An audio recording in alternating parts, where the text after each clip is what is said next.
Assalamualaikum warahmatullahi wabarakatuh.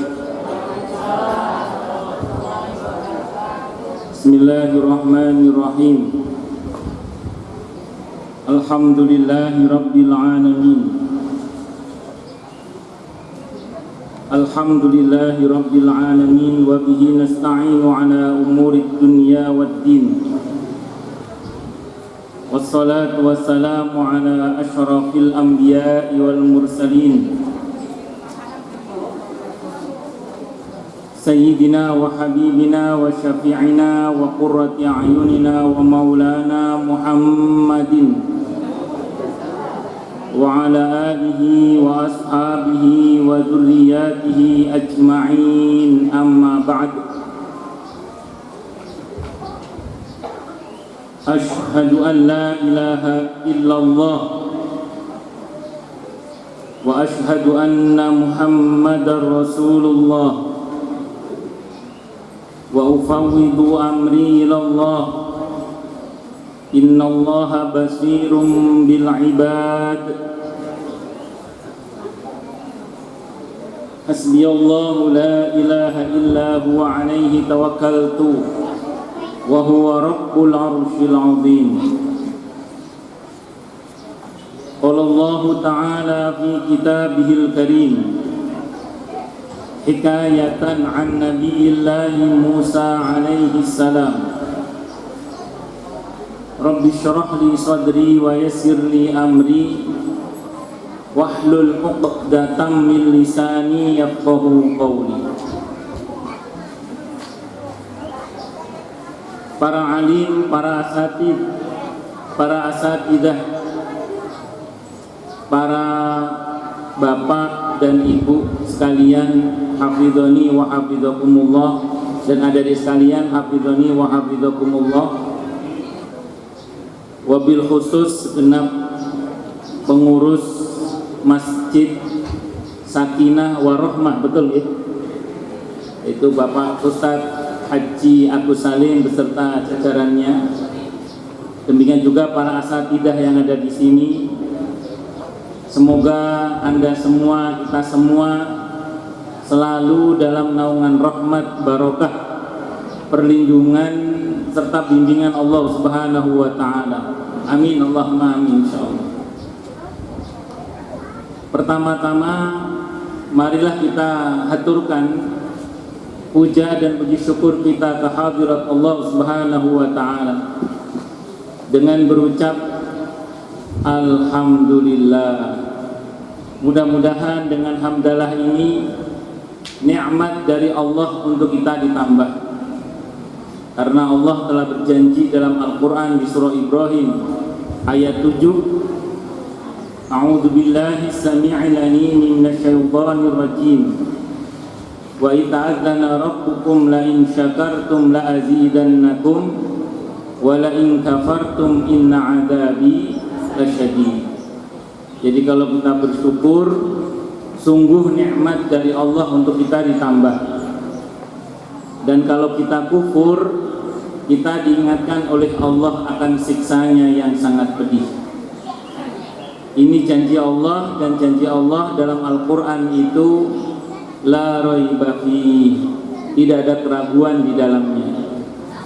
Di antara tafsir la raiba fih adalah siapapun yang mengamalkan isi Al-Quran dengan keimanan dan keyakinan, maka Allah akan tunjukkan kebenaran Al-Quran itu kepadanya hingga tiada lagi keraguan dalam hatinya.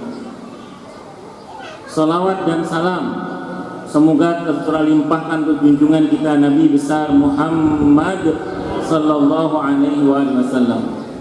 Semoga kita semua diakui sebagai umat beliau. Amin Allahumma amin insyaallah. Dan saya ingin wasiatkan kepada diri saya sendiri dan kepada segenap jamaah sekalian pada umumnya untuk bertakwa kepada Allah Subhanahu wa taala.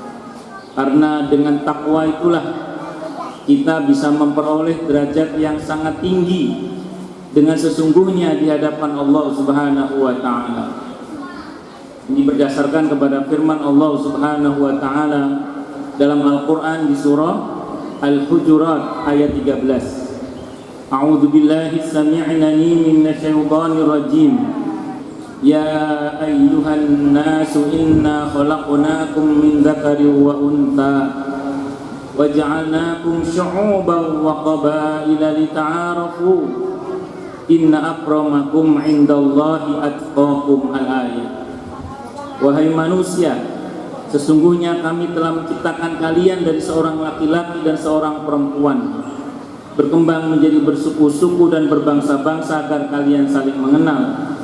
Sesungguhnya yang paling mulia di antara kalian di sisi Allah adalah yang paling bertakwa.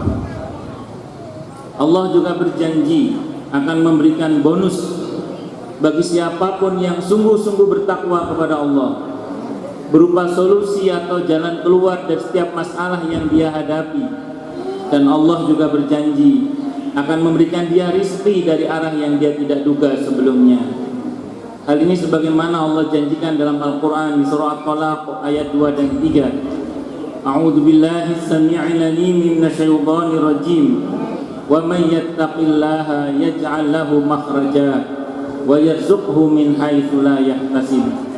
Dan barang siapa orang yang bertakwa kepada Allah, maka Allah akan berikan dia jalan keluar dan rizki yang tak terduga. Para jamaah sekalian, hafizani wa hafizakumullah, bulan Ramadan itu bulan di mana keberkahan itu Allah limpahkan tidak biasanya, alias luar biasa. Rahmat dilimpahkan oleh Allah itu dengan sangat luar biasa. Kelipatan pahala itu dilipat gandakan dengan kelipatan yang tidak biasanya, alias luar biasa. Pokoknya Ramadan ampunan dan pemaafan Allah itu melimpah ruah, tidak seperti biasanya. Jaminan-jaminan akan bebas dari api neraka itu bahkan tiap malam, bukan hanya di malam Qadar, tiap malam, bukan hanya di 10 hari terakhir, tiap malam. Jaminan itu Allah berikan selama bulan Ramadan. Pokoknya di bulan Ramadan itu melimpah keberkahan, kebaikan, kemuliaan, jaminan, ampunan, pemaafan, rahmat, barokah, kelipatan pahala dari Allah Subhanahu wa ta'ala. Dan itu luar biasa.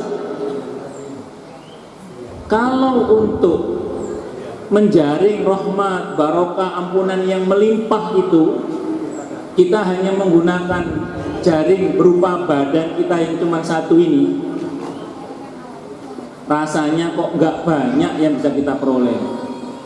Saya ulang ya, kalau kita untuk menjaring rahmat, barokah, ampunan, pemaafan, kemuliaan dari Allah selama bulan Ramadan itu, kok kita menjaringnya hanya pakai badan kita saja ini, jaringnya cuma satu badan kita ini, rasanya loh kok nggak banyak yang bisa kita peroleh. Jadi ibarat DKM Masjid Sakinah Warahmah ini bikin semi danau atau kolam lah di depan masjid ini, diisi ikan-ikan yang super, ikan emas, ikan patin, ikan bawal. Terus ibu bapak, adik-adik dipersilahkan untuk mengambil ikan itu sebanyak-banyaknya, cuman waktunya dibatasi hanya 30 hari. Ya saudaranya ikut, saudarinya ikut, remajanya ikut, remajinya ikut. Ya kalau laki-laki kan remaja ya, kalau perempuan remaji.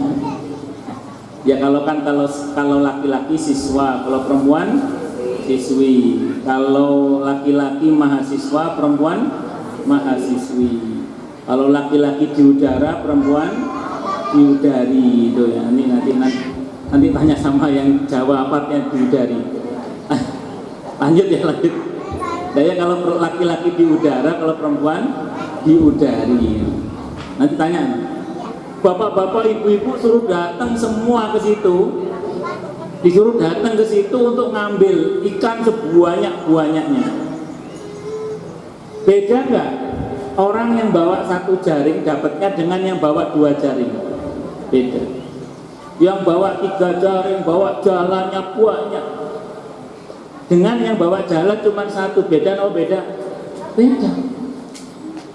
Yang bawa jaring banyak, yang bawa jala banyak, itu dapatnya insya Allah lebih banyak daripada yang bawa jala atau jaring cuman satu. Maksudnya apa ini Ustadz? Gini, kita kalau menjaring keutamaan bulan Ramadan tadi hanya dengan badan kita yang satu ini, badan kita yang satu ini loh banyak keterbatasannya. Kadang ada capek-capeknya, kadang ada mual-mualnya, muales-mualesnya, muales-mualesnya, kadang ada sakit-sakitnya. Namanya badan yang satu ini kan sebab ada keterbatasan. Tentu kita berdoa kepada Allah, semoga Allah anugerahi kita semua siha wal afiyah, panjang umur yang mubarakah, amin Allahumma insyaallah. Semoga Allah berkahi Sya'ban kita ini, semoga Allah hindarkan kita ke Ramadan sehingga kita nanti lulus sebagai alumnus terbaik Ramadan dengan gelar muttaqin, dengan nilai terbaik takwa, amin Allahumma amin insyaallah. Mudah-mudahan ya. Jadi kalau kita hanya pakai badan kita yang satu ini loh Bu, dapatnya terbatas. Apalagi sebagai ibu-ibu akhir Ramadan, pesanan nastar banyak misalnya. Di sini nggak ada ya, tempat lain banyak. Iya, kan kadang menjelang akhir Ramadan kejar target pesanan nastar banyak. Belum lagi sing umek kepingin mudik tapi tidak tahu boleh apa enggak ini. Macam-macam. Akhirnya apa? Ibarat wis jaring mek situ, udah jaring cuma satu, robek-robek lagi misalnya. Banyak lepasnya ikannya itu. Makanya kita harus melibatkan banyak orang. Ini cara punya jaring yang banyak, jala yang banyak itu gimana caranya? Kita libatkan banyak orang untuk beribadah kepada Allah, yang dengan ibadah mereka kita dapat bagian pahala yang sama dengan mereka. Itu caranya. Libatkan banyak badan, libatkan banyak orang untuk beribadah kepada Allah, yang dengan ibadah mereka kita akan dapat bagian pahala yang sama dengan mereka. Allah berfirman dalam Al-Quran di surah An-Nisa ayat 85. Apa kata Allah? May yashfa' syafa'atan hasanatan yakul lahu nasibum minha. Siapa yang berikan pertolongan yang baik, maka dia akan dapat pahala yang sama dengan yang ditolong. Jadi kalau kita memberikan pertolongan yang baik, kita akan dapat bagian pahala yang sama dengan yang kita tolong. Itu dalam surah An-Nisa ayat 85. Kalau dalam hadis Sahih Muslim itu au kama qal, tidak dikurangi sedikit pun pahalanya sampai hari kiamat. Contoh konkretnya bagaimana ayat ini Ustaz? Supaya kita dapat pahala yang banyak dengan ibadahnya banyak orang, kita dapat bagian pahala yang sama dengan mereka. Contoh konkretnya, bayar listrik masjid misalnya. Bayar apa? Bayar listrik masjid. Dengan kita bayar listrik masjid, listrik musola, terus orang merasa nyaman di masjid beribadah, beriktikaf, baca Quran, tadarus Al-Quran, taklim, merasa nyaman karena kita yang bayar listriknya, maka sebanyak itu orang yang beribadah kepada Allah di masjid tersebut, insya Allah kita akan dapat bagian pahala yang sama dengan mereka. Itu contohnya. Ustadz, listrik masjid mahal, patungan. Kayak mahal apa? Patungan. Saya tidak tahu di sini berapa masjidnya per bulan. Pinter Pak Agus? 2 juta, murah. Harapan Indah tempat saya 15 juta masjid per bulan. Mungkin. Masjid Asyuhada Harapan Indah itu 15 juta per bulan. Di Bintara itu ada masjid namanya Subul Salam, itu 6 atau 7 juta. Almanar Wisma Asri itu 3 juta. Pun kalau sensus tak takon di kabeh, tapi gak bayar aku mek takon. Boten ben jamaah ini sakit ngukur ngoten lho. Iya, Wisma Asri itu 3 juta dan masjid namanya Almanar. Tapi masuk Wisma Asri di kita ada masjid namanya Al Jihad. Saya tanya berapa cicil listriknya? 200.000. Lah, cari sing model-model ngoten niku. Nah, tapi yang gede gini juga perlu dibantu. Kenapa? Karena makmur kan. Caranya bagaimana? Nun sewu lho nggih. Kalau 2 juta merasa berat, patungan. Nanti datang ke DKM, Pak, ini patungan warga nyumbang listrik masjid. Itu tidak hanya di dalam bulan Ramadan, di luar bulan Ramadan pun kalau orang beribadah di masjid ini karena merasa nyaman, merasa nyaman beribadah di masjid karena kita yang bayar listriknya. Monggo diimut-imut, diiling-iling, diingat-ingat surah An-Nisa ayat 85. May yashfa' syafa'atan hasanatan yakul lahu nasibun minha. Kita akan dapat bagian pahala yang sama dengan mereka. Itu contoh bayar listrik masjid, bayar listrik musola. Syukur-syukur menjelang Ramadan udah bagi-bagi sembako. Ini tadi udah bagi-bagi uang kepada anak yatim, fuqara masakin, kepada du'afa masakin. Kita bagi-bagi syukur-syukur. Menjelang Ramadan begini, ada sebagian orang bagi-baginya nanti nunggu menjelang Idul Fitri. Tidak apa-apa, bagus. Cuman kalau menjelang Idul Fitri dipakainya Idul Fitri biasanya. Tapi kalau menjelang Ramadan dipakainya pas pahala lagi banyak-banyaknya. Saya sering bilang ke jamaah kalau yang mau bagi-bagi sembako yang biasanya Idul Fitri itu kalau bisa dimajukan menjelang Ramadan begini, agar nanti pas Ramadan sembako yang kita bagikan itu dipakai untuk mentenagai dia saum, puasa itu, terus sholat malam, tadarus dan lain sebagainya selama bulan Ramadan. Sehingga daripada semua kebaikan mereka, karena kita membantu mereka untuk beribadah kepada Allah, maka kita insya Allah akan mendapatkan bagian pahala yang sama dengan mereka, insya Allah. Itu begitu. Allahu Akbar. Tadi pas kuliah subuh ada yang nanya ke saya, Ustaz, kalau kita bagi-bagi uangnya dalam bentuk bantuan yang seperti Ustaz ceritakan tadi, bagaimana kalau nanti ada orang datang lagi minta bantuan kepada kita terus kemudian uangnya habis? Apa tidak lebih baik kalau uang itu kita putar saja, Ustaz, misalnya? Ya, saya jawab betul. Memang kalau yang model yang saya contohkan tadi itu namanya BLT, bantuan langsung telas. Nah, itu bantuan langsung habis. Saya terjemahkan, yang nggak ngerti bahasa Jawa saya terjemahkan. Itu bantuan langsung telas. Ya syukur-syukur saya bilang kalau Bapak Ibu mau membantu secara produktif dan atau solutif menjelang Ramadan, terutama syukur-syukur nanti bisa bermanfaat sampai Ramadan berikutnya karena dia berdaya ekonominya. Dalam bentuk apa? Modal usaha misalnya. Jadi pemberian modal usaha. Ya syukur-syukur misalnya ada fuqara masakin, ada du'afa, ada. Makanya saya tadi pagi ngomong ke bapak-bapak yang ada di Masjid Diskum Cipinang Muara itu. Kalau ada anak yatim itu Pak, tanyakan, ibumu masih muda atau sudah tua? Tanyakan gitu. Ngerti gitu nggih? Jadi kalau ada anak yatim tanyakan, nah, ibumu masih muda atau sudah tua? Maksudnya kalau masih muda dikasih modal usaha, bukan buka cabang baru, bukan. Maksudnya apa Bu? Dikasih modal usaha. Ya mungkin jual gorengan, apa, jual sayur, apa, dibelikan apa, yang penting bisa dibuat modal usaha. Harapannya nggak BLT tadi, nggak bantuan langsung telas tadi itu. Karena kalau kita bantu dalam bentuk bantuan yang produktif dan atau solutif, semoga nanti kedepannya DKM mikir seperti itu, atau sudah terjadi alhamdulillah. Jadi tidak hanya sebatas yang tadi di depan itu, tapi mudah-mudahan ke depan nanti ada bantuan untuk keluarga yatim atau keluarga miskin yang dalam bentuk yang sifatnya produktif buat modal usaha. Kalau di fikih itu kasih modal usaha sekali, kok bangkrut kasih lagi kalau masih mau. Kok bangkrut lagi 3 kali. Kalau dibantu modal 3 kali masih bangkrut, itu namanya muflis. Potongan bangkrut, gak potongan soge. Lek gak potongan soge, yes, kalau gak potongan kaya ya tadi, gak santuni aja lah kalau gitu.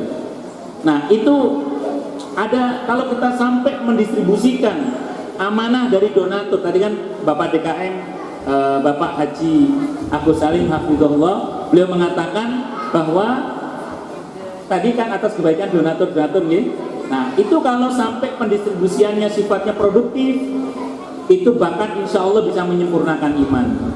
Dalam hadisnya Bukhari, Nabi bersabda, salatun man jama'ahunna faqad jama'al iman. Ada 3 hal yang siapapun berhasil menghimpun ketiganya maka sempurnalah imannya. Apa 3 hal itu? Yang pertama, al-insafu min nafsi, sanggup berlaku adil, tengah, jujur pada diri sendiri. Itu insaf. Jujur pada diri sendiri itu sepertiga dari kesempurnaan iman. Yang kedua, wabadul salam lil alam, menebar salam ke seluruh alam. Seorang muslim itu dimanapun dia berada, idealnya dia bermanfaat untuk dirinya dan orang lain. Kalau tidak bisa bermanfaat bagi orang lain, paling tidak jangan meresahkan orang lain. Itu seorang muslim. Itu yang kedua. Yang ketiga, wal infaqu minal iftiqar, mendermakan apa yang menjadi kebutuhan orang lain. Jadi kalau kita mendermakan sesuatu sesuai dengan kebutuhan, orang ini butuh modal usaha, orang ini butuh beasiswa sekolah, maka pendistribusian sesuai dengan kebutuhan orang yang kita bagi itu menjadikan iman kita insya Allah disempurnakan oleh Allah. Nah, mudah-mudahan ke depan bisa dilakukan ya. Amin Allahumma amin. Syukur-syukur kalau sudah. Karena saya kadang kalau ada sebuah masjid Pak DKM ya, Pak Ustadz Agus ya, kalau ada DKM mengumumkan tahun ini santunan yang akan kita beri dari zakat yang terkumpul di masjid kita semakin lebih banyak. Itu saya kadang bingung, apakah harus bersyukur atau sedih? Karena saya pernah pas ngisi kajian di Pondok Kelapa itu ada sebuah masjid mengumumkan, alhamdulillah fakir miskin yang kita bantu dengan dana zakat yang terkumpul di kita sekarang semakin lebih banyak. Itu saya bingung, ini sedih harus senang saya. Kenapa? Karena satu sisi yang terkumpul lebih banyak dananya, oke saya senang ya. Tapi sisi berarti kesadaran zakatnya kan tinggi masyarakatnya, yang terkumpul lebih banyak. Tapi sedihnya kok jumlahnya tambah banyak gitu loh. Kan harusnya kalau zakat itu programnya sukses, harusnya fukor masakinnya semakin menurun. Saya dicolek sama teman Ustadz di samping saya. Tenang Ustadz, di sini fakir miskinnya sudah menurun Ustadz. Alhamdulillah kata saya. Sudah menurun ke anak cucu maksudnya Ustadz. Wah, repot ya. Nah, kenapa kok fakir miskin semakin bertambah? Karena sebagian zakat itu pendistribusiannya kadang ya tadi BLT, bantuan langsung telas. Oke lah, yang tadi tetap dilakukan, tapi sebagian dana kalau bisa dianggarkan untuk yang sifatnya produktif dan atau solutif. Insya Allah ya, nanti program kedepannya lah. Makanya dulu kalau di zaman kekhalifahan kaum muslimin dulu itu selalu ada namanya baitul mal, rumahnya harta. Itu menunjukkan bahwa tidak semua harta yang terkumpul itu didistribusikan habis, karena tadi disesuaikan dengan peruntukannya dan pendaya gunaannya dan begitu seterusnya. Lanjut balik lagi ya. Jadi dengan kita banyak membantu orang itu, terutama menjelang bulan Ramadan, insya Allah di pada setiap kebaikan yang dipakai oleh mereka karena bantuan kita tadi, insya Allah kita dapat bagian pahala yang sama dengan mereka. Itu contoh tadi nopo sembako. Kadang sebagian agnia, sebagian orang-orang kaya itu berbagi baju koko, sarung ke satpam, ke petugas kebersihan, atau berbagi mukena ke pembantu rumah tangga, ke ustazah, ke ustaz-ustaz TPI, guru-guru ngaji, imam masjid, merbot masjid. Itu kadang menjelang Idul Fitri. Apakah salah? Enggak salah. Betul, enggak apa-apa. Cuman kalau dipakai, kalau dibagikannya menjelang Idul Fitri, dipakainya nanti saat Idul Fitri.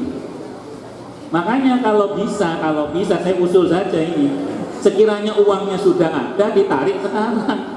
Mumpung belum Ramadan, harapannya sambil diwanti-wanti, Bu, dipakai nanti bulan Ramadan ya, Pak, dipakai nanti bulan Ramadan ya. Harapannya pas Ramadan dipakai, kita dapat bagian pahala yang sama dengan mereka. Kalau saya ngomong gini, gak usah ngeliat saya, Ustaz pengen baju, enggak. Saya sudah banyak, alhamdulillah. Tapi kalau maksa XL ya, kalau maksa. Bercanda Bu ya, bercanda. Tapi enggak, saya serius terkait dengan siapapun, kalau dimungkinkan tarik ke sini, bagikan kepada tadi Pak Satpam atau merbot masjid, imam masjid, imam musalla. Itu insya Allah dipakai pas Ramadan, pahalanya kita dapat bagian pahala yang melimpah di bulan Ramadan, insya Allah. Ustaz, contohnya kok duit melulu dari tadi. Bagaimana dengan kita yang uangnya nggak banyak Ustaz? Uangnya nggak gagah nih Ustaz. uangnya nggak banyak, gimana ini kita meraih keutamaan seperti yang saya ceritakan tadi, melibatkan banyak badan untuk beribadah kepada Allah dan begitu seterusnya. Maka jawabannya sederhana saja, kasih tahu orang yang uangnya banyak.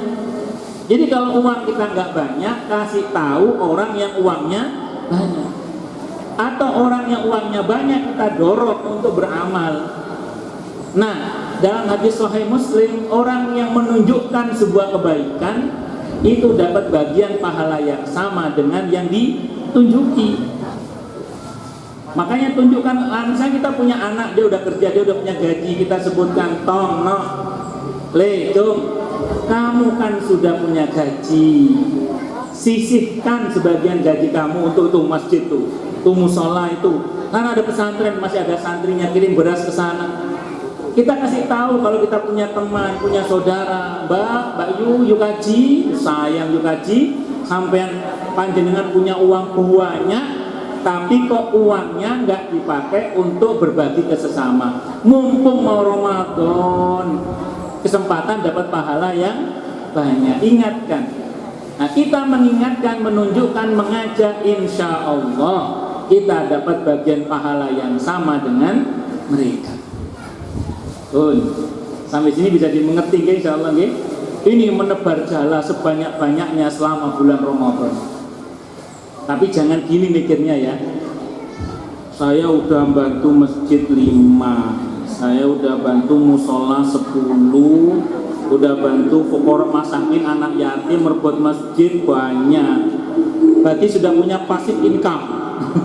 Sudah punya passive income banyak, udah punya pemasukan banyak, dan tak santai-santai Ramadan tak santai-santai. Apa gitu? Boten. Tetap kita mujahadah. Kita apa Bu? Mujahadah. Kita tetap berusaha meraih keutamaan Ramadan, wabil khusus keutamaan malam Qadar. Kita berusaha tetap bermujahadah. Tapi tadi saya ulang, namanya manusia kadang ada kurang-kurangnya. Nah, kurang-kurangnya itu loh, mudah-mudahan ketutup sama kita banyak membantu orang lain. Sampai sini bisa dipahami ya? Nah, alhamdulillah. Sebentar ya, saya izin minum dulu ya.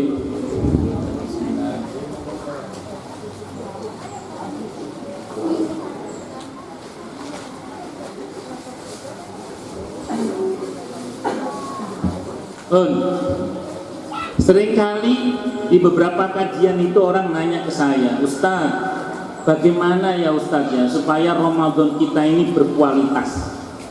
Nah, saya ini bersyukur, pertanyaannya gitu, saya bersyukur. Berarti orang tidak hanya semata-mata berpikir tentang kuantitas atau banyaknya ibadah, tapi lebih kepada bagaimana ibadah kita berkualitas. Syukur-syukur kuantitasnya dapat, kualitasnya juga dapat.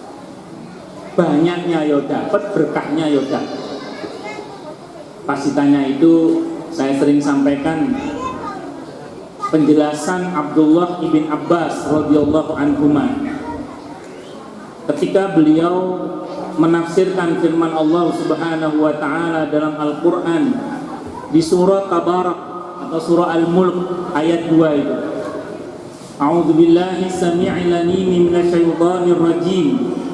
Alladzi khalaqal mauta wal hayata liyabluwakum ayyukum ahsanu amala.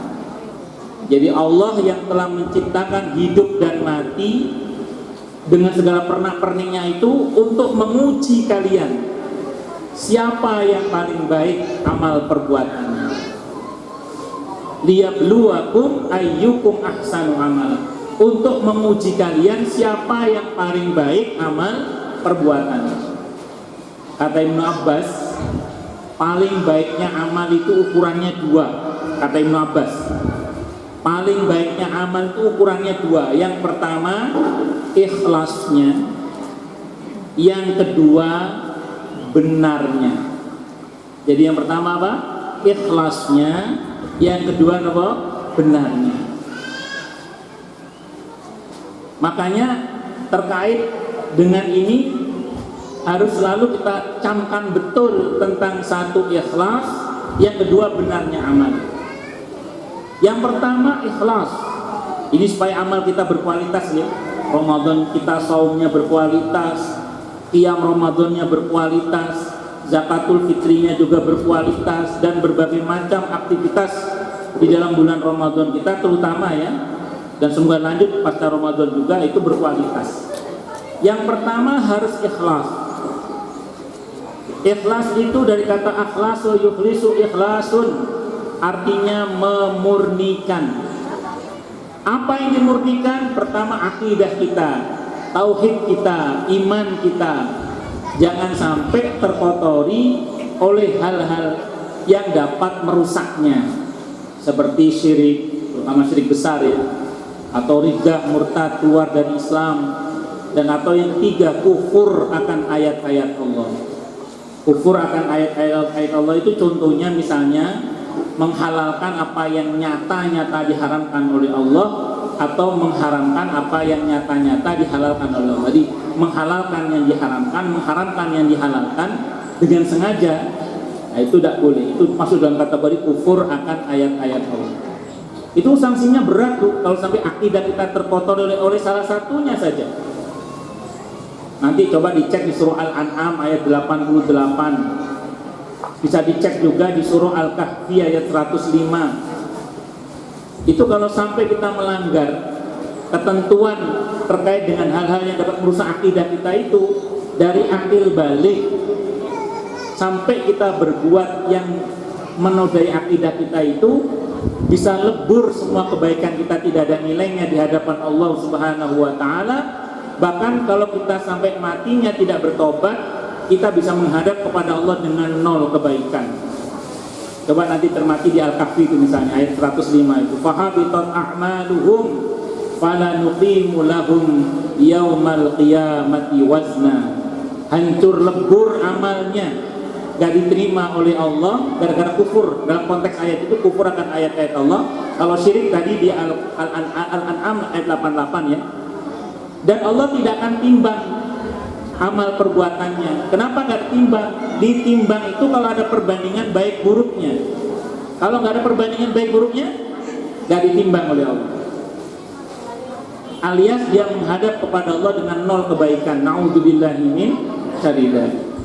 Makanya jaga iman tauhid kita jangan sampai terkotori oleh hal yang dapat merusaknya tadi. Kalau sampai rusak akidah kita gara-gara perbuatan tadi, takutnya na'udzubillah, kalau nggak tobat loh ya, menghadap kepada Allah dengan 0 kebaikan.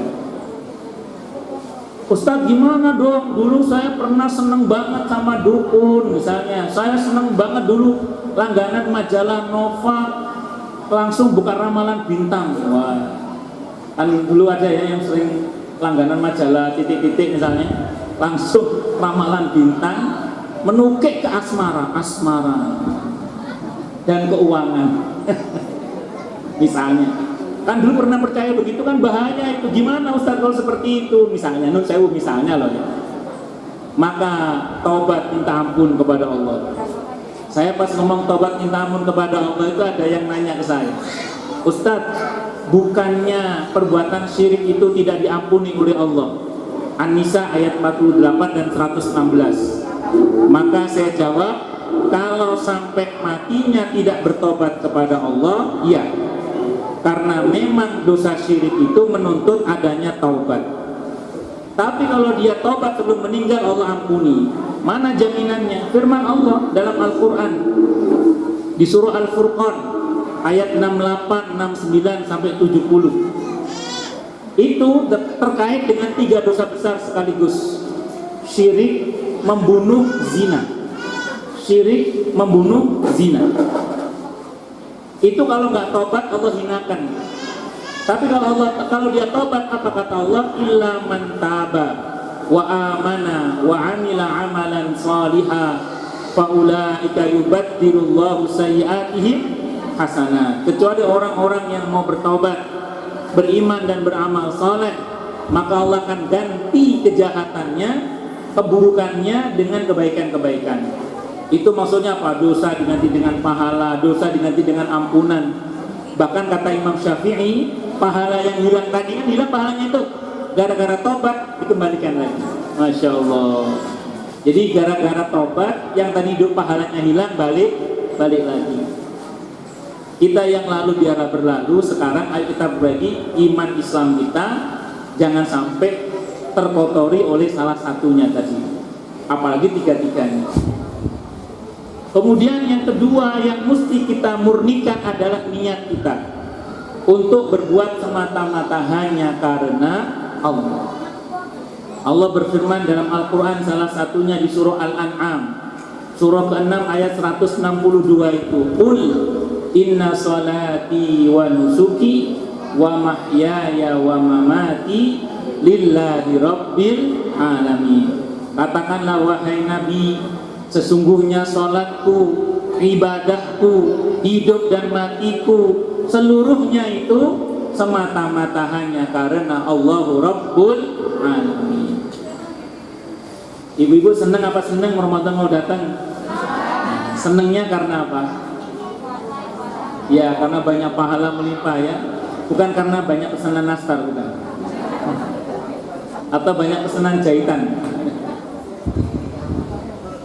Jadi makanya terkait dengan Ramadan itu, kalau bahasanya Nabi dalam hadis Bukhari, man shoma ramadhana imanan wa ihtisaban.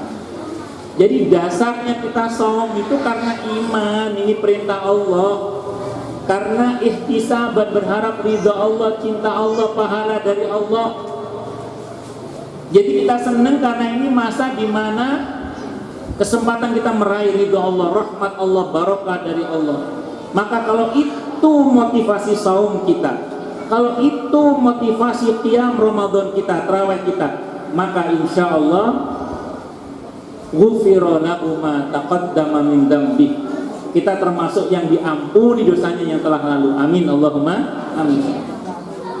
Makanya kalau bahasanya malaikat Jibril rahima angkurojulin, rugi banget itu orang yang masuk bulan Ramadan, keluar bulan Ramadan kok tidak diampuni oleh Allah, itu rugi banget. Kenapa? Karena ampunan Allah itu melimpah ruah luar biasa, wabil khusus selama bulan Ramadan. Kok ada orang keluar bulan Ramadan gak diampuni, itu kebuangetan. Ibnul Qayyim Al-Jauziyah rahimahullah rahmatan wasi'atan wa rahimallahu ulama al-muslimin, beliau mengatakan ada 3 hal yang dengannya dosa kita diampuni oleh Allah. Ada 3 hal Bu. Ada 3 hal Pak yang dengannya dosa kita diampuni oleh Allah. Yang pertama dengan taubat. Taubat dari kata taba yatubu, taubatan artinya kembali kepada Allah. Rukunnya taubat kata Imam Nawawi, pertama an-nadam, menyesal. Yang kedua al-azam, komitmen tidak mengulangi lagi. Yang ketiga meninggalkan perbuatan maksiat tersebut. Itu taubat.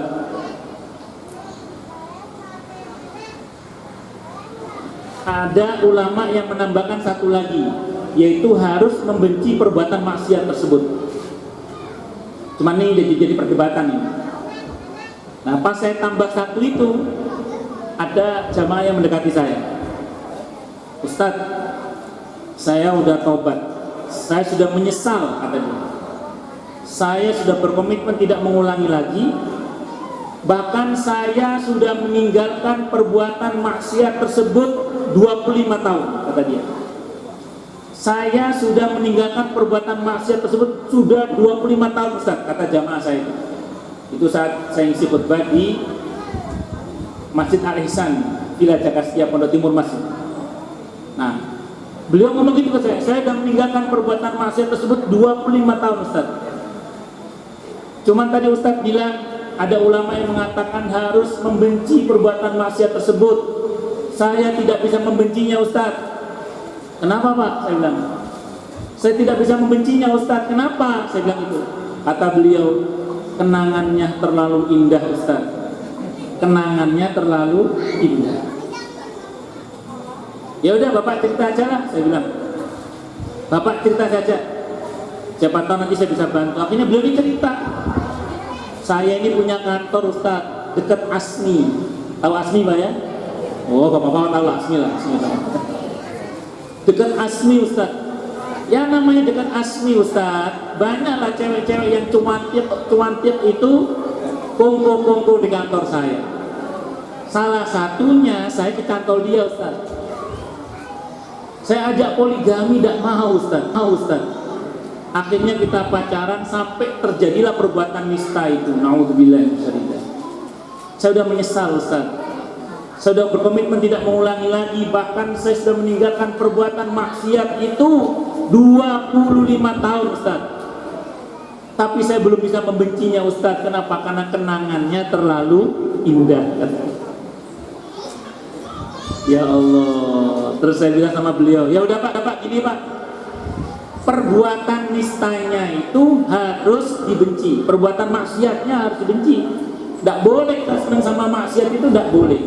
Perbuatan maksiatnya harus dibenci. Sementara orangnya biarkan jadi kenangan terindah dalam kehidupan Bapak. Ada dalilnya, ada.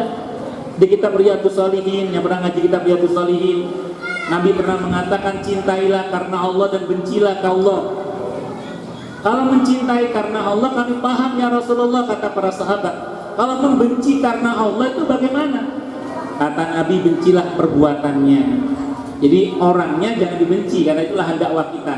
Kalau perbuatannya harus kita benci, karena itu maksiat kepada Allah Subhanahu wa ta'ala. Itu taubat. Kalau hubungannya dengan sesama harus minta maaf. Kalau ada hak yang diambil harus dikembalikan. Itu hubungannya dengan taubat. Nah, yang kedua kata Ibnu Qayyim Al-Jauziyah rahimahullah rahmatan wasi'atan terkait dengan diampunnya dosa adalah dosa itu diampuni oleh Allah dengan amal saleh. Dosa itu akan diampuni oleh Allah dengan amal saleh. Karena ada firman Allah dalam Al-Quran di surah Hud. Surah Hud ayatnya ayat 114. Innal hasanati yudhibnas sayyi'at dzalika dzikra lidzakirin. Sesungguhnya kebaikan-kebaikan itu bisa menghapus keburukan-keburukan, dan itu pelajaran bagi yang mau mengambil pelajaran. Jadi setiap kebaikan yang kita lakukan itu menghapus keburukan-keburukan.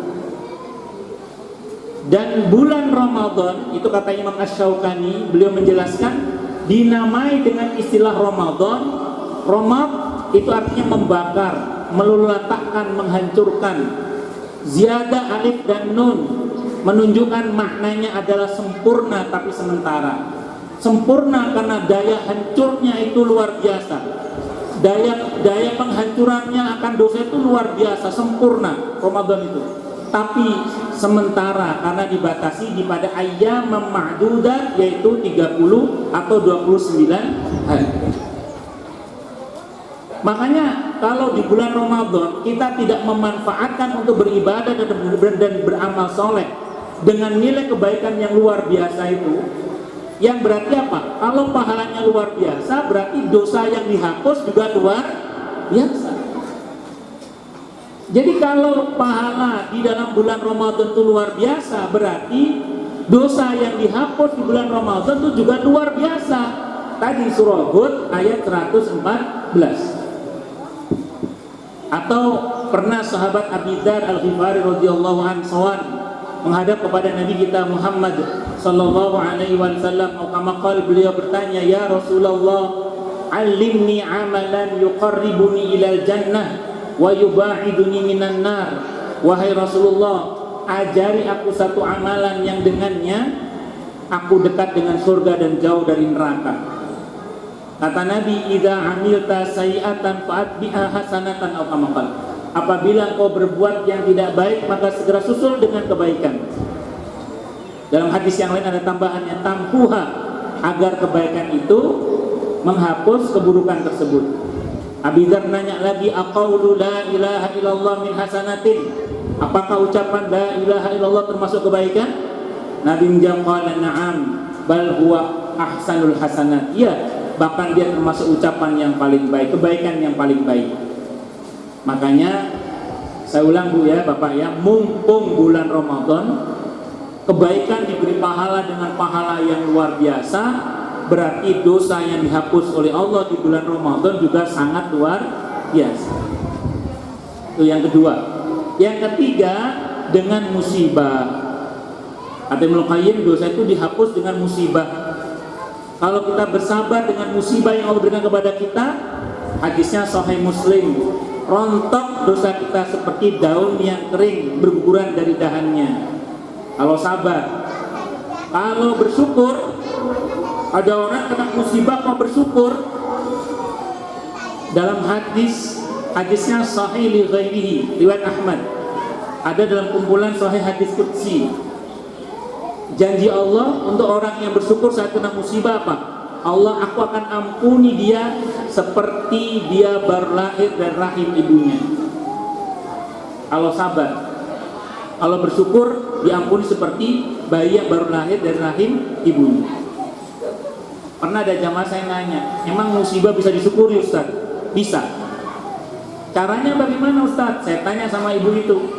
Antara yang telah Allah ambil dari ibu dengan yang masih Allah berikan kepada ibu, lebih banyak mana? Iya Ustaz, lebih banyak yang Allah kasih. Nah, itu syukuri. Nah, kalau ibu-ibu ketipu sama tukang sayur 3.000 rupiah, kalau nggak sabar dendamnya bisa 3 bulan. Ketipu sama tukang sayur 3.000 rupiah, kalau nggak sabar dendamnya berapa? 3 bulan. Itu ada ibu-ibu di Klender angkat tangan. Bukan 3 bulan Ustaz, selamanya. Takti timingnya. Itu kalau dendam. Kalau nggak sabar. Kalau sabar ngomongnya apa? Saya ikhlaskan. Saya ikhlaskan. Nah, gitu ya. Itu kalau sabar. Karena as-sabru diya'un wa salatu nurun. Sabar itu cahaya, salat juga cahaya. Cuman di Al-Arba'in An-Nawawiyah Nabi menyebut redaksinya beda. Kalau untuk sabar dia, kalau untuk salat nur. Apa bedanya kata para ulama? Kalau dia itu cahaya tapi panas. Kalau nur itu cahaya tapi adem. Salat bikin adem. Kalau sabar itu bercahaya tapi panas, untuk berdedek. Berdedek itu loh. Jadi saya maafkan. Tapi itu pahalanya rontok. Kalau bersyukur, jangan fokus pada yang 3.000 yang hilang, tapi fokuslah pada yang lebih banyak yang masih ada. Apa kata orang yang ahli syukur? Alhamdulillah, cuman 3.000 rupiah yang hilang, yang 3.000 US dollar masih aman. Alhamdulillah. Nanti nggih, Allah. Bapak-bapak pagi-pagi istri cerewet, alhamdulillah saya sehat. Lah pilih mana? Pilih istri cerewet atau istri stroke? Lah enggak. Allah Akbar. Jadi alhamdulillah. Ngoten mawi harus bisa melihat sisi baik dari seburuk-buruknya keadaan. Begini-begini ini enak ngomongnya tok, ini prakteknya sulit pakai dal. Iya. Begini-begini ini enak ngomongnya tok, prakteknya apa? Sulit pakai dal. Makanya butuh bimbingan Allah kita. Kalau udah umur 40 tahun ke atas, Al-Ahqaf ayat 15. Allah ajari kita sebuah doa supaya kita itu pandai bersyukur.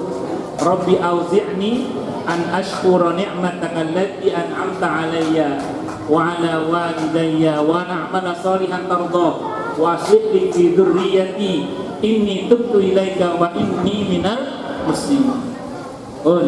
Itu apa namanya, kalau sampai kemudian kita mengikhlaskan apa tadi, niat untuk berbuat semata-mata hanya karena Allah, kemudian dengan itu insya Allah dosa kita akan diampuni oleh Allah. Dan Ramadan ini kesempatan kita untuk meraih ampunan. Makanya jaga keikhlasan niat, niat berbuat semata-mata hanya karena Allah. Gak usah niat biar berat badan turun, gak usah ya. Itu bonus saja, berat badan turun itu bonus saja. Soalnya niatnya karena Allah. Itu yang kedua, mengikhlaskan niat. Yang ketiga, mengikhlaskan amal. Mengikhlaskan amal itu maksudnya apa?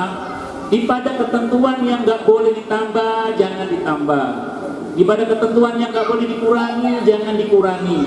Pada ketentuan yang syariat mengatakan silakan ditambah dan dikurangi, silakan ditambah dan dikurangi selama syariat mengizinkan. Soalnya kadang kalau ngomong gini penjelasannya berhenti di pertama kedua tadi. Kalau nggak boleh ditambah, jangan ditambah. Kalau nggak boleh dikurangi, jangan dikurangi. Terus titik.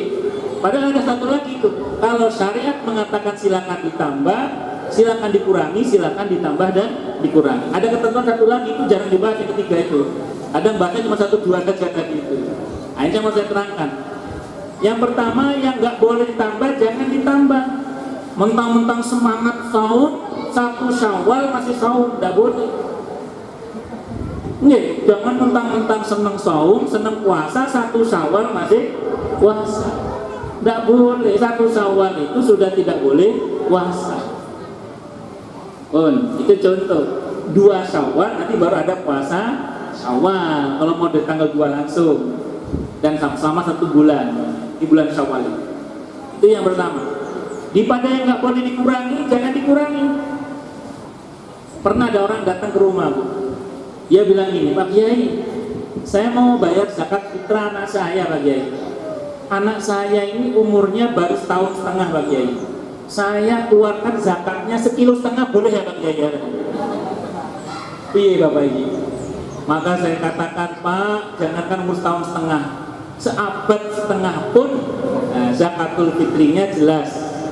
Kalau pakai kilo, 2,5 kilo atau lebih, atau kalau liter 3,5 liter atau lebih. Zakat itu lebih boleh, kurang nggak boleh. Kalau lebih, pasnya namanya zakat, lebihnya namanya sedekah. Nah kalau kurang jadinya sedekah biasa. Makanya zakat itu termasuk amwalun maksusatun, harta yang tertentu, jenisnya tertentu, pelakunya tertentu, peruntukannya untuk orang tertentu, batasnya tertentu, jenisnya tertentu, dan begitu seterusnya. Makanya ini pada ketentuan ini yang nggak boleh dikurangi, jangan dikurangi. Pada ketentuan syariat yang mengatakan silakan ditambah dan silakan dikurangi, silakan ditambah dan dikurangi selama syariat mengizinkan. Mana contohnya? Ini contoh mawar. Sering orang nanya ke saya, Ustaz, kita udah taraweh, kita udah witir di awal malam. Ini saya tidak bahas yang 23 atau yang 11 ya. Karena kalau kata Ibnu Hajar sekolah ini yang penting jangan ngebut. Karena yang musibah itu yang ngebut. Ya, kalau mau model yang lama mungkin 23 dan witirnya. Sebagian masyarakat perkotaan terutama ambil diskon 60%. Jadi 11 misalnya. Saya tidak bahas itu. Tapi ini pertanyaan sering orang nanya, Ustaz semalam saya udah taraweh, udah witir, boleh nggak nanti malam tahajud lagi? Kalau nanya ke saya jawab boleh. Mana dasarnya? Dikutip oleh Imam Nawawi dalam kitab Al-Minhaj Syarah Sahih Muslim. Pernah diketahui di malam hari Nabi kita Muhammad Sallallahu Alaihi Wasallam itu selesai sholat malam plus witirnya, malamnya nanti itu Nabi sholat lagi 2 rakaat sambil duduk. Tapi tidak ada witir 2 kali dalam semalam, kata Nabi. La witroni di lailatin. Tidak ada witir 2 kali dalam semalam. Jadi boleh Bu, boleh Pak. Kalau misalnya habis taraweh, habis witir, nanti malam mau tahajud boleh. Hadisnya tadi dalam Syarah Al-Minhaj Syarah Sahih Muslim dikutip oleh Imam Nawawi tentang kejadian di mana Nabi kita Muhammad Sallallahu Alaihi Wasallam pernah menambah sholat lagi 2 rakaat, tapi tidak ada witir 2 kali dalam semalam. Lah terus termasuk ada orang yang nanya juga, Ustaz, saya kadang pulang kerja capek, mau tarawih itu nggak kuat Ustaz, habis sholat isya itu boleh nggak saya cuman witir toh aja Ustaz, 3 rakaat atau 1 rakaat? Saya jawab boleh. Wah nggak tarawih juga nggak apa-apa, kan nggak wajib, cuman ya sayang banget kalau dilewatkan. Tapi ada kaidah fikih kan yang mengatakan la yudraku kullu la yutraku kullu. Kalau tidak bisa mengerjakan semua, jangan ditinggalkan semua. Maka ya wis timbangannya orang mending witir rapopola. Ya 1 atau 3 rakaat sebelum itu. Nah, khawatirnya nanti nggak sempat juga sholat malam karena buru-buru sahur misalnya. Ini misalnya orang yang cuak, silakan, nggak ada masalah. Kenapa? Karena tidak ada ketentuan keharusan akan berapa harusnya rakaat dalam sholat qiyam Ramadan itu. Itu seperti itu. Itu namanya mengikhlaskan amal. Itu yang pertama. Yang kedua, harus benar.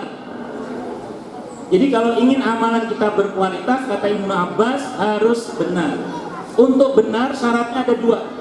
Yang pertama dengan ilmu, yang kedua dengan ittiba, mengikuti sunnah Nabi kita Muhammad sallallahu alaihi wasallam. Yang pertama dengan ilmu. Dengan ilmu ini penting. Kenapa coba? Karena kullu man bi ghairi ilmin ya'malu a'maluhu mardudatun la tuqbalu, kata para ulama. Karena orang yang beramal tanpa ilmu, amalnya ditolak dan tidak akan diterima oleh Allah Subhanahu wa ta'ala. Sekarang bagaimana akan diterima saumnya kalau dia nggak ngerti hal-hal yang dapat membatalkan saum? Dia tidak mengerti hal-hal yang dapat merusak pahala saum misalnya. Maka harus pakai ilmu, karena kullu man bi ghairi ilmin ya'malu a'maluhu mardudatun la tuqbal. Orang sering nanya ini, terutama di masa sekarang ini, Ustadz saya mau mengadakan perjalanan, di beberapa tempat kan belum menyediakan genos itu, masih dicolok hidungnya itu untuk diambil lendirnya, batal nggak saumnya Ustadz? Kalau merujuk kepada penjelasan para ulama kontemporer, merujuk terkait dengan hal-hal yang dapat membatalkan saum, maka memasukkan benda padat atau benda cair ke 5 lubang sampai kedalaman yang lebih, itu termasuk dapat membatalkan saum. Terus gimana dong Ustaz? Kita kan mau dalam perjalanan. Kan orang dalam perjalanan boleh tidak puasa. Faman kana minkum maridun aw ala safarin fa iddatun min ayyamin ukhra. Al-Baqarah 184 itu. Jadi boleh enggak puasa. Syukur-syukur ada ginos. Kalau ginos enggak apa-apa. Kalau ginos itu atau apa belum? Nanti teliti 30 menit hasilnya keluar. Kalau itu nggak batal kalau yang itu. Tapi kalau colok itu batal. Wong Nabi wanti-wanti orang kalau wudhu boleh istinsyak, tapi tidak boleh terlalu dalam, bisa batal. Kalau vaksin tidak ada batal, karena vaksin ini tidak melalui 5 lubang yang disepakati. Kalau infus, ulama beda pendapat. Ada yang membatalkan, ada yang mengatakan tidak batal. Yang mengatakan batal alasannya karena sama dengan makan dan minum kalau infus. Kalau vaksin tidak batal. Tapi sih colok-colok niku, nah itu karena kedalamannya sangat dalam, itu hampir semua ulama yang saya baca, tapi ya nggak semua, hampir semua ulama yang saya baca itu menyatakan batal, karena itu sudah masuk kedalaman tertentu. Ada yang protes, wong cuman, itu soal ketaatan ini. Wong berkumur aja oleh Nabi juga nggak boleh berlebihan kan? Berkumur Ramadan boleh apa saum, tapi jangan banget berkumurnya, jangan bahaya itu. Mono poso repot. Di Fathul Jawad itu ada kitab namanya Fathul Jawad, itu ulama yang berikan fatwa di situ mengatakan berkumur itu kan sunnahnya 3 kali. Berkumur 3 kali kok ketelan itu masih sah puasanya. Jadi kita berkumur 3 kali, bukan ketelan nggak sengaja ya. Berkumur pelan-pelan, kita udah hati-hati. 3 kali kita berkumur ketelan itu masih sah puasanya, karena dianggap itu masih sesuai dengan sunnah. Tapi lewat kelewat 4, jadi kurang mantep, umur mana 4 kok kelelekan, itu batal itu sudah. Kenapa? Karena sudah sembrono itu, iktisor itu, kepekon. Nah, itu sudah merupakan bagian dari berlebihan. Nah, ngoten nggih. Nah, itu contoh mawon. Nah, jadi singkat kata singkat cerita, jadi kalau kita bicara ini harus pakai ilmu. Terus kita juga harus tahu hal-hal yang dapat membatalkan puasa dan hal-hal yang dapat membatalkan pahala puasa. Suatu pagi ada jamaah saya SMS, itu masih musimnya SMS, belum musimnya WA kayak sekarang. Ustaz, tadi pagi saya ngerasani Ustaz, habis nggak pahala puasa saya? Saya jawab habis, saya bilang gitu. Karena hadisnya kan sahih, barang siapa yang tidak bisa meninggalkan perkataan dan perbuatan zur, perbuatan kotor termasuk ghibah di dalamnya, maka Allah tidak ada kepentingan memberikan pahala kepadanya terkait dengan puasanya kecuali lapar dan dahaga saja. Terus orang ini ngomong sama saya, kalau gitu saya nggak usah puasa aja Ustaz ya, katanya. Karena dia merasa nggak ada pahalanya, dia nanya, kalau gitu saya nggak usah puasa aja Ustaz ya. Saya bilang sama beliau, ibu masih hidup? Masih Ustaz. Tobat, saya bilang. Emang kalau tobat pahalanya balik Ustaz? Tuh, nggak mau rugi ya? Balik, saya bilang. Masa? Tuh, ibu ini manggil saya Ustaz kan bilang masa, saya bilang. Ada dalilnya Bu, saya bilang. Ada dalilnya. Mana dalilnya? Tadi Al-Furqan ayat 70. Illa man taba wa amana wa amila amalan sholihan fa ulaika yubaddilullahu sayiatihim hasanat. Kecuali orang-orang yang mau bertobat, beriman dan beramal soleh, mereka itulah yang akan diganti oleh Allah kejahatannya, keburukannya dengan apa? Kebaikan-kebaikan. Itu diantara pendapat ulama adalah pahala yang hilang itu dikembalikan lagi. Jadi pahala yang hilang dikembalikan. Kan tadi ngerasani tadi pagi itu, terus sadar kan, astagfirullah, tobat, maka yang tadi pahala hilang balik lagi insya Allah. Tapi jangan sengaja ya. Ya pokoknya kalau astagfirullah nggak sengaja, segera istighfar minta ampun, tobat, insya Allah yang tadi pahalanya hilang balik lagi insya Allah. Berilmu itu penting, karena jangan sampai kita ini disesatkan oleh orang-orang yang sesat menyesatkan. Terkait dengan saum, misalnya saya mohon maaf nih, sunnahnya kita ini kan mensegerakan buka, mengakhirkan sahur. Sementara mohon maaf, ada kelompok tertentu itu buka puasanya nunggu bintang muncul. Itulah bintangnya ketok, bintangnya gak ketok, piye itu. Nah, nunggu isya itu. Dia menggunakan dalil karena di surah Al-Baqarah 187 Allah bilang wa atimmus syiyama ilal lail. Sebenarnya puasa sampai malam, bukan sampai maghrib.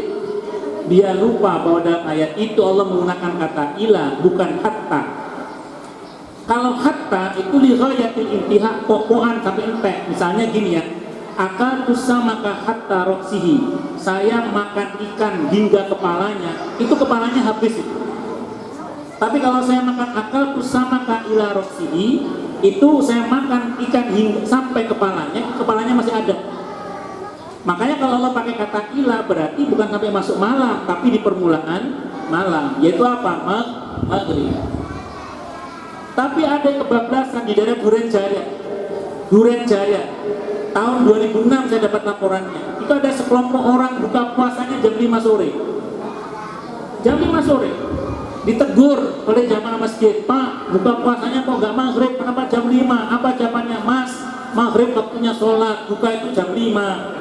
Yo ngomong itu. Itu di daerah Duren Jaya.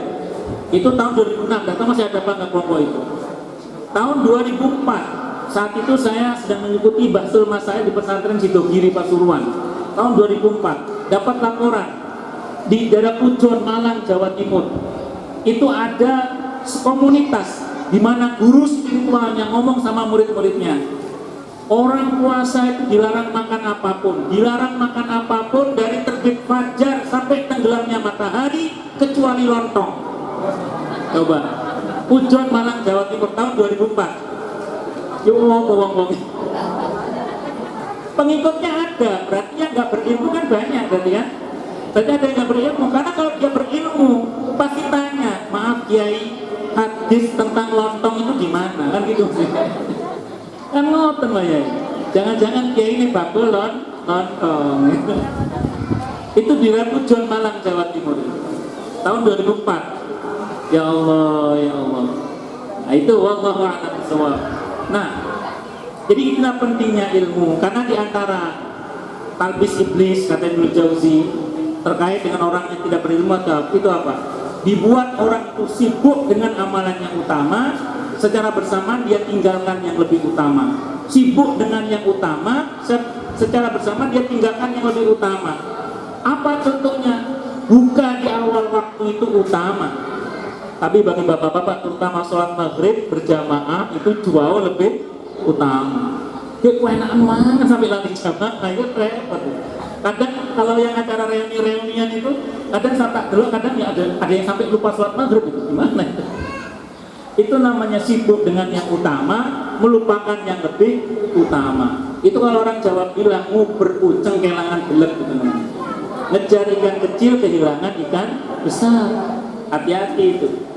Allahu Akbar.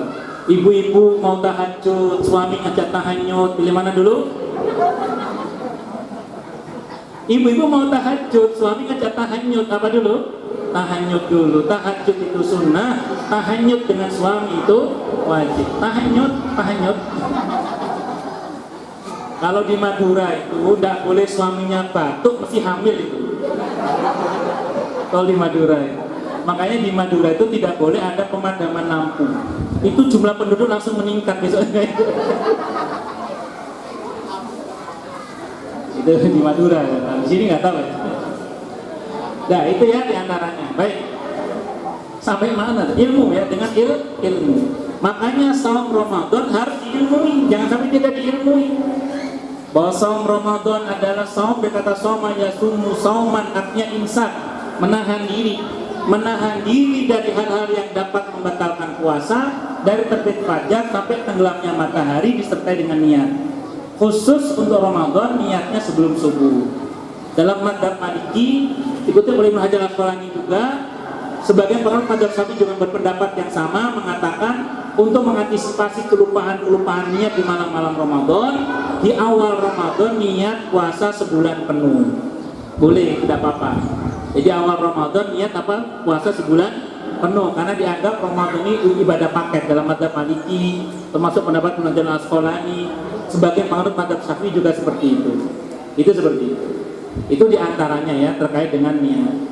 Nah, dan itu harus dipahami ilmunya, dan insya Allah sudah belajar semua nih terkait dengan bagaimana hal-hal yang dapat membatalkan puasa dan hal-hal yang dapat membatalkan pahala puasa. Dan yang kedua, untuk supaya kemudian amal kita benar, itu harus ittiba, mengikuti sunnah Nabi kita Muhammad Sallallahu Alaihi Wasallam. Yang pokok Nabi itu kalau Ramadan pasti saum Ramadan itu yang khas Ramadan ya. Qiyamul Ramadan, tarawih yang secara berjamaah, itu khasnya Ramadan. Nabi melakukan hal itu walaupun tidak tiap malam karena khawatir diwajibkan. Kemudian yang ketiga, zakatul fitri, itu khasnya Ramadan. Ada lagi amalan khasnya Ramadan apa? Tadarus Al-Quran. Nabi itu tadarus Al-Quran, biasanya dengan malaikat Jibril. Makanya bulan Ramadan bulannya Quran. Banyak para ulama kalau masuk bulan Ramadan ditutup semua majelis fikihnya, majelis hadisnya, yang dibuka majelis Quran. Itu ulama-ulama kita dulu. Bahkan saya baca dari fikih sunnah Sayyid Sabiq itu, Imam Syafi'i, Imam Maliki itu kalau di bulan Ramadan sehari bisa khatmul Quran 2 kali. Itu Qurannya sudah di dalam kepala. Kalau kita Qurannya di luar kepala. Hafal 5 lupa 3, hafal 3 lupa 2, hafal 2 lupa semua. Itu kita. Nah wis, itu bulan Quran. Dan Nabi itu kalau masuk bulan Ramadan orangnya semangat dermawan. Di luar Ramadan beliau sangat dermawan, masuk Ramadan jauh lebih dermawan lagi. Kalau kata Ibnu Abbas, seperti angin yang berhembus, tidak bisa direm. Itu Nabi di bulan Ramadan. Nah jadi mari kita semua mengamalkan sunnah-sunnah tersebut agar supaya kita ini mendapatkan kemuliaan Ramadan dengan maksimal. Terutama Nabi juga melakukan iktikaf di 10 hari di terakhir bulan Ramadan. Menjelang wafatnya beliau 20 hari menjelang wafatnya. Tidak wajib, karena mungkin sebagian kita ada yang masih bekerja, ada yang masih mengajar, beraktivitas di luar rumah, di masjid misalnya. Maka paling enggak ya tadi pakai kaidah tadi, ma la yudraku kullu la yudraku kullu. Kalau nggak bisa 1 kali 24 jam kali 10 hari itu, ya paling enggak sebagian di pada malam-malam itu kita melakukan i'tikaf di masjid. Jadi ma la yudraku kullu la yudraku kullu. Kalau nggak bisa kita kerjakan semua, jangan ditinggalkan semua. Saya kira ini yang bisa saya sampaikan, karena tadi Ustadz Imron pakai pantun, saya pakai pantun juga ya. Jadi yuk sarinten muntal mejo, cekap semanten atur pulo. Ada pertanyaan? Tidak ada. Baik, kalau tidak ada, nanti doa dari kiai sini aja ya. Dan tutup dengan alhamdulillahirabbil alamin. Saya mohon maaf. Wassalamualaikum warahmatullahi wabarakatuh.